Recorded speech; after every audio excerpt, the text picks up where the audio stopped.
100% से ज्यादा नहीं जा सकता है, लेकिन यहाँ तो 200% बढ़ा दिया, 300% बढ़ा दिया है एक मेडिसिन का। ये जनरल पब्लिक नहीं समझ पाएंगे, जो दुकान की है इसका दवाई का वो समझ पाएंगे, जो फार्मासिस्ट है वो कर पाएंगे, जो डॉक्टर है वो कर पाएंगे। लेकिन सवाल होता है, मोदी जी अच्छा चालाकी किया, हमारे हमको बेवकूफ बनाया, वक़्फ़ के नाम पर बिल पास करते हैं, सारे हिंदुस्तान की निगाह इधर उधर चढ़ाते गया, शॉपिंग हो गया। अगर ये मेडिसिन का दाम बढ़ाते कितना परसेंट बढ़ा दिया? 200%, 300% तक बढ़ा दिया है।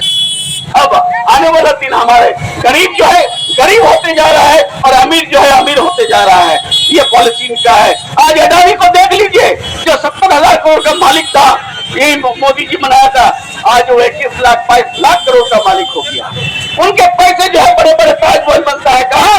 आपके इंग्लैंड में, आपके अमेरिका में, और हमारे यहाँ जो आपका पीएमओ का पैसा था वो 2018-17 से आधा कटका के रखा है। जो बंगला आवास योजना के नाम से सीधी हमारे स्टेट फंड से 14 लाख घर किया और फिर अभी 16 लाख का इन्वेस्टमेंट किया।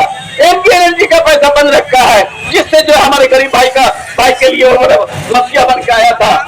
लेकिन दोस्तों कब तक बचाव करते रहेंगे? लेकिन हम फिर जब इलेक्शन आता है, अभी तो सब लोग ठीक रहते हैं, इलेक्शन जो ही आता है, आने के बाद क्या करते हैं हम लोग कि कोई जात भाई के नाम पर चले आता है। जात भाई के नाम पे हमारे वर्ग के लोग बहुत मासूम है, इनके मासूमियत से जो है खेल करके पहले लोग का भी वोट लेके चले गया। लेकिन लास्ट इलेक्शन में कोई साहब आए थे कांग्रेस की तरफ से, वो क्या बोला कि 20 फ्लैग तुम बना दो हमारा फोटो दे करके, और तुम भी अपना फ्लैग में एक फोटो लगा दो।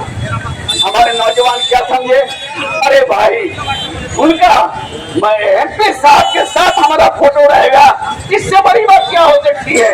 एमपी साहब के साथ मेरा फोटो लग जाएगा तो हम तो चले गए ऊपर जन्नत में चले गए। लगाया लोगों ने फ्लैग, तुम मैं दे दो 2000 फ्लैग भी दिया।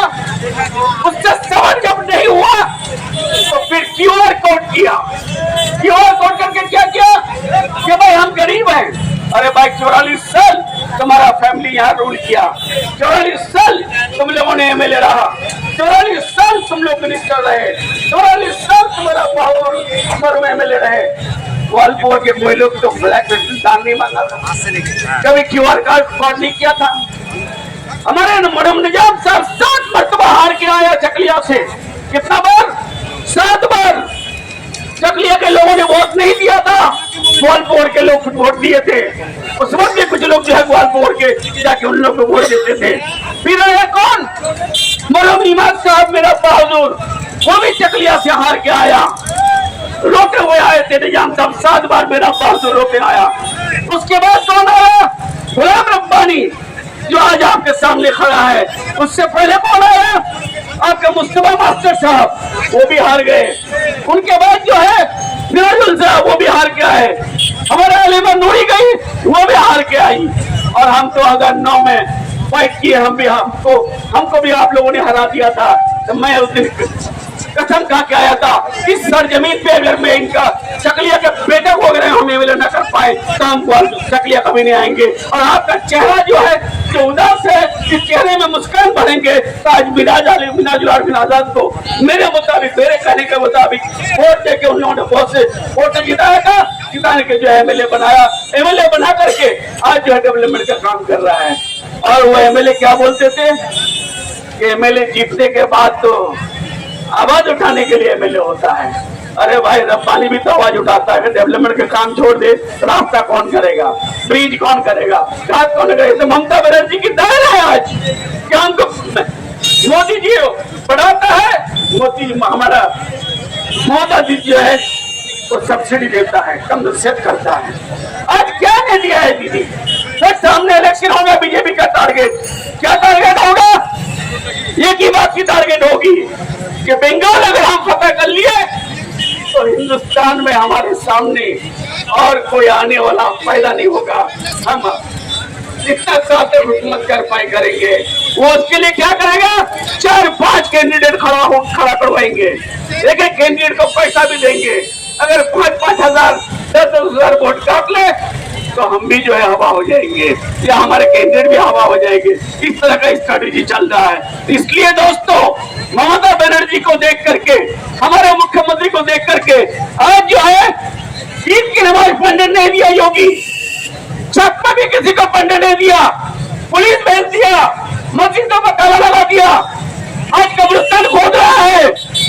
ये ममता बनर्जी की हुकूमत में एक तरफ होली खेलते हुए नजर आ रहे हैं और एक तरफ जो है ईद की नमाज पढ़ते हुए नजर आ रहे हैं। कहाँ? रोड में। इससे बड़ी खूबसूरती हो सकती है हिंदुस्तान की? ऐसे लोगों को जो है कुछ लोग जो दलाली कर रहे हैं। कौन? जो क्यूआर कोड से जो है पैसा मंगाया था और वो बीजेपी का सौदाबाजी किया, उसका पॉकेट भर गया और कलकत्ता में फ्लैट पे फ्लैट हो रहा है। मर कौन रहा है? या आप और हम मर रहे हैं।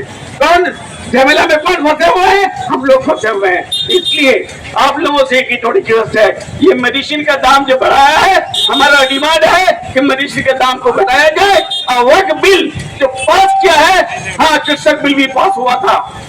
कृषक लोग, अरे भाई क्या जो गुजर था, क्या गुजर था, क्या सम्राट जी था, लेकिन वो लोग जो है सारा सामान लेकर के निकल के रास्ता अवरोध किया। 1 साल तक अवरोध किया और 1 साल के बाद कृषक आइन को वापस लेना पड़ा। यहाँ तो 25 से 30 करोड़ मुस्लिम आबादी है। सारे मुसलमान अगर निकल जाए तो वक्त बिल को भी उसको वापस लेना पड़ेगा। और हमारे मुसलमान भाई कैसे हैं या हमारे इस इलाके के भाई लोग कैसे हैं? अरे वही तो पहुंच गया जेल, वहां पे तो वही है, वो वहां जेल में तो मौज लो, वहां पर मस्ती बताओ तो मोरो पड़ो उसमें। अरे भाई, उस पर आएगा तो आप पर नहीं आएगा, जब आप पर आएगा तो आप कहाँ जाएंगे? ये तो बॉर्डर इलाका में हम लोग हैं। कब कहा? अरे डिटेंशन कैंप भी नहीं बनेगा, सीधा बांग्लादेश भेज देगा। उसको क्या कीजिएगा? अभी डिटेंशन कैंप में लोग हैं। असम में सुप्रीम कोर्ट का वर्डिक्ट आया है कि जिन लोगों को तुम लोग डिटेंशन कैंप में रखे हो, कैदियों से बदतर, उसको आएगा डिपोर्ट करो, यहाँ से भगाओ, और नहीं तो फिर उसको सिटीजनशिप दो। वो डिटेंशन कैंप में लोग पड़े हुए हैं। अमेरिका का सबसे बड़ा दोस्त कौन? दुनिया का सबसे बड़ा दोस्त कौन? मोदी जी का ट्रम्प। ट्रम्प तो हमारा सबसे अच्छा दोस्त है। अब की बार ट्रम्प सरकार जाके चले आया, और वो ट्रम्प जो है हमारे भारतीय हमारे हिंदुस्तानी को पैर में जंजीर पहना करके, हाथ में आपका हैंडकफ लगा करके लग रहा है कि कोई गुंडा मवाली जो है पकड़ा गया है, उसको लेकर के हिंदुस्तान लेके आ रहा है। हमारा एक छोटा किसी मुल्क की इसी दुनिया का जो देश ऐसे हैं, वो लोग अपना हेलीकॉप्टर भेजा, अपना प्लेन भेजा, अपने लोगों को लेके आया। लेकिन हमारे मोदी जी, वो जानता है आरएसएस का हमको बैकिंग कर ही रहा है। वो जानता है कि billions of mine Ajit Doval यहाँ बैठा हुआ है, आपका मोहन भागवत आके कलकत्ता में बैठा हुआ है। लग रहा है कि इस बंगाल में जो है कुछ कोहराम मचने वाला है। तो दोस्तों, कोहराम नहीं मचेगा, चाहे अजीत डोभाल आ जाए, चाहे आपका क्या कहते हैं मोहन भागवत आ जाए। बंगाल जो है ममता बनर्जी की है, बंगाल जो ममता बनर्जी होकर रह जाएगा। और जरा लेकर के धर्म जात उस सब सवाल हम उस सबका पालन करते हैं। रामनवमी कल है, कल रामनवमी के लिए सबको शुभेच्छा, रामनवमी का मुबारकबाद।